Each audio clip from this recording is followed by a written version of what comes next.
घुमरी घुमरी शिवजी डमरू बजावे, सती संगे रच का विवाह जी।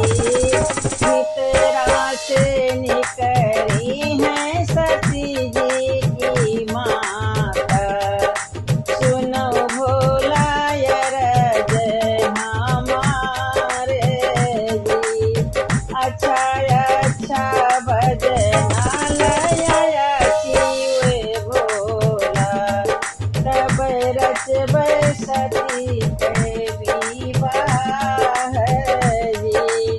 हमरे नींद से सासु बजना न सोए, डमरू से होला विवाह जी।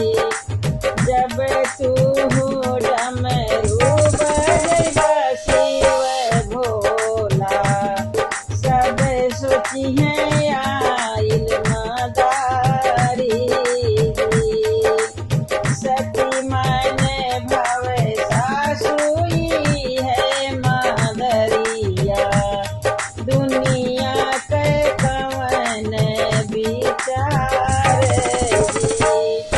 सिंदूरा चटक लई आया शिव भोला, तब रचब सती के विवाह जी।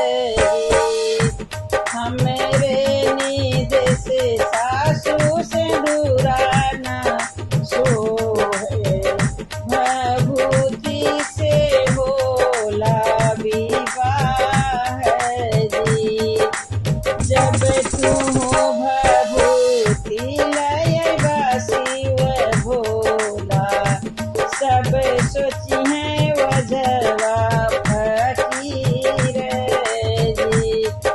सती मन भाई सासु वजवा फकीरवा, दुनिया के कवन विचार